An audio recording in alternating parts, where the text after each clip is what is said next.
ओम शांति। आज प्यारे मीठे बाबा की मुरली मंथन की डेट है 5/11/2024।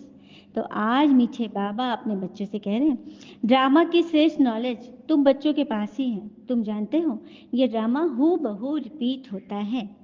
क्या कहा बाबा ने कि ये जो ड्रामा है ना, वर्ल्ड ड्रामा जिसमें हम सभी एक्ट कर रहे हैं, ये पहले से ही स्क्रिप्टेड है। सारा कुछ लिखा हुआ है, जो हमें करना है बस हमें परफॉर्मिंग देनी है अपने अपने।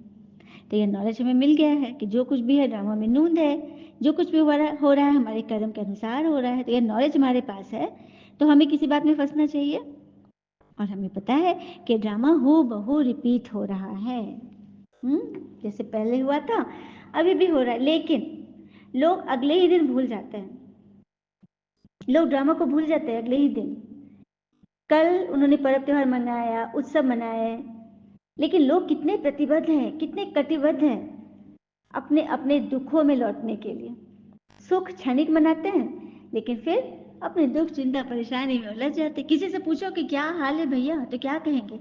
बस कट रही है भैया। कोई नहीं कहेंगे कि बढ़िया है ना? क्योंकि बढ़िया कहेंगे तो लगेगा उनको कि उनको तो नज़र लग जाएगी। तो नज़र किसी और की नहीं, पहले आपकी खुद की नज़र लगी कि मैं ऐसा करूँगी तो मुझे लोग ऐसा बोलेंगे। इसमें आप फंसते हो। तो ड्रामा का नॉलेज इसको होगा कि जो बात है सब एक्यूरेट है और सब में शुभकामनाएं छिपी है, सब अच्छा है। ठीक है। प्रश्न, प्रवृत्ति वाले बाबा से कौन सा प्रश्न पूछते हैं, बाबा उन्हें क्या राय देते हैं? प्रवृत्ति वाले अर्थात परिवार वाले भगवान से क्या प्रश्न पूछते और बाबा क्या राय देते? उत्तर, कई बच्चे पूछते हैं, बाबा हम ये काम धंधा करें? बाबा कहते, भले धंधा आदि करो, लेकिन रॉयल धंधा करो, बेकायदे नहीं। ब्राह्मण बच्चे छी छी धंधा शराब सिगरेट बीड़ी आदि का नहीं कर सकते, मतलब वैध धंधा नहीं करना, क्योंकि इनसे ही हम विकारों को खींचते हैं। और ये विकार भले हम उसका सेवन नहीं कर रहे हैं, लेकिन हमारी वजह से लोग सेवन कर रहे हैं, तो इसका भी खामियाजा विकर्म पाप हमारे हिस्से आएगा। तो उससे बचना है हमें। और कहते हैं ना, नाराज तो हमसे खुशियां ही होती है, गमों के तो इतने नखरे नहीं होते। वो तो टिक जाते हैं हमारे पास। चलिए ओम शांति। रूहानी पिता रूहानी बच्चों को समझा रहे हैं। अब एक है रूहानी पिता की श्रीमत, दूसरी है रावण की आसुरी मत। आसुरी मत बाबा की नहीं कहेंगे, रावण को बाबा भी नहीं कहेंगे। आसुरी मत भगवान नहीं देंगे और रावण को भी बाबा नहीं कहेंगे। वह है रावण की आसुरी मत। अभी तुम बच्चों को मिल रही है ईश्वरीय मत। किन बच्चों को? जो संगम युगी बच्चे, जो ब्राह्मण बच्चे। तो कितना रात दिन का फर्क है। बाकी कलयुग में तो रावण की मत है, सभी उसी मत पे चल रहे हैं। बुद्धि में आता है ईश्वरीय मत से दैवी गुण धारण करते हैं। ये सिर्फ तुम बच्चे ही बाबा द्वारा सुनते हो और कोई को मालूम नहीं है। बाबा मिलते ही है हमें भरने के लिए। रावण से तो सारी भरपूरता कम हो जाती है, ईश्वरीय मत हमें भरपूर कर देती है। नई दुनिया में थोड़ा थोड़ा ही गिरते हो।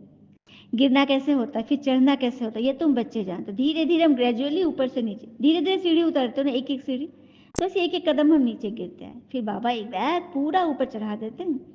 बच्चों को समझ में बड़ा सहज आता है कि बाबा को याद करना है और उनसे वर्षा लेना है बस। परंतु पुरुषार्थ करते हैं तो कईयों को डिफिकल्टी भी लगती है। बड़ा कठिन है भैया पुरुषार्थ करना। इतना ऊंच से ऊंच पद पाना क्या कोई मासी का घर है जितना आसानी से भगवान दे देंगे? उसके लिए पुरुषार्थ मेहनत तो करना ही पड़ेगा। लेकिन यदि भगवान में निश्चय होगा, ड्रामा पे निश्चय होगा, स्वयं को आत्मा समझ कर करेंगे तो सब कुछ सहज हो जाएगा, कोई मुश्किल नहीं होगी, बहुत आसान हो जाएगा सब कुछ। कहते भी थे ना पहले कि हे परम पिता परमात्मा, याद करते थे लेकिन जानते नहीं थे ना आत्मा के ऑक्यूपेशन को और ना परमात्मा के ऑक्यूपेशन को जानते थे। बाबा ही खुद आकर हमें समझाते हैं। बाबा बगैर कब कोई रियलाइज करा ना सके, कोई का पार्टी नहीं है, भगवान को ही आना पड़ता है ये बताने के लिए।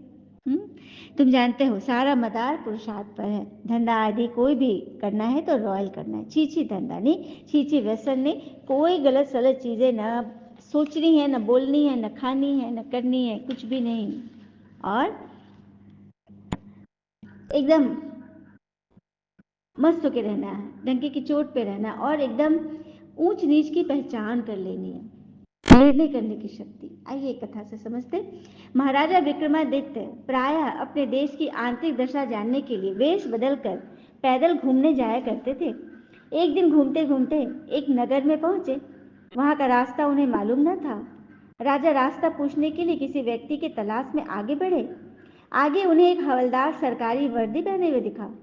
राजा ने उसके पास जाकर पूछा, महाराज, अमुक स्थान जाने का रास्ता क्या है, कृपया बताइए। हवलदार ने अकड़ कर कहा, मूर्ख, तू देखता नहीं, मैं हाकिम हूँ। मेरा काम रास्ता बताना नहीं, चल हट, किसी दूसरे से पूछ। राजा ने नम्रता से पूछा, महोदय, यदि सरकारी आदमी भी यदि यात्री को रास्ता बता दे तो कोई हर्जा तो नहीं है। खैर, मैं किसी दूसरे से पूछ लूंगा, पर इतना तो बता दीजिए, आप किस पद पर काम करते हैं। हवलदार ने भवें चढ़ाते हुए कहा, अंधा है, मेरी वर्दी को देखकर पहचानता नहीं कि मैं कौन हूँ। राजा ने कहा, शायद आप पुलिस के सिपाही हैं। उसने कहा, नहीं, उससे ऊंचा। तब क्या नायक हो? नहीं, उससे भी ऊंचा। अच्छा, तो आप हवलदार हैं। आज तू जान गया कि मैं कौन हूँ, पर यह तो बता, इतनी पूछताछ करने का तेरा क्या मतलब है, और तू कौन है? राजा ने कहा, मैं भी सरकारी आदमी हूँ। सिपाही की ऐंठ कुछ कम हुई। उसने पूछा, क्या तुम नायक हो? नहीं, उससे ऊंचा। क्या तुम हवलदार हो? नहीं, उससे भी ऊंचा। क्या तुम दरोगा हो? नहीं, उससे भी ऊंचा।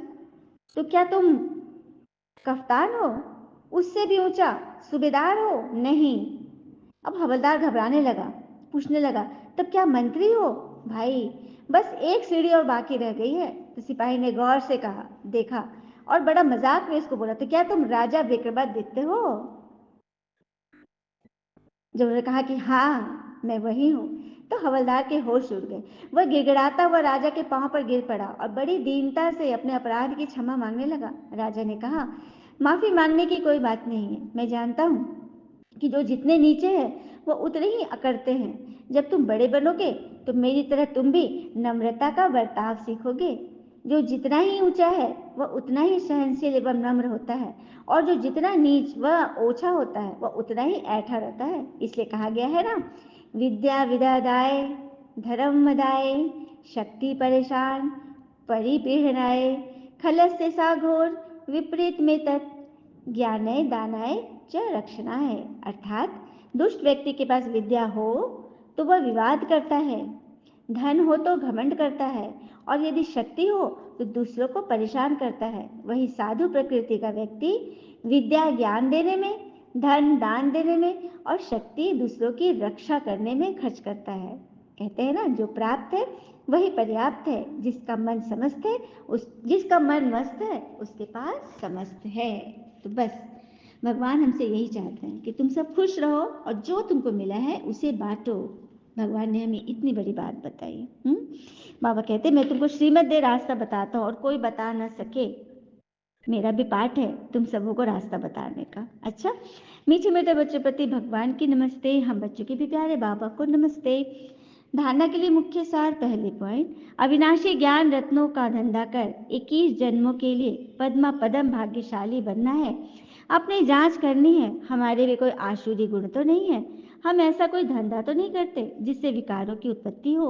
दूसरी पॉइंट, याद की यात्रा में रह सारी सृष्टि को सदगति में पहुंचाना है।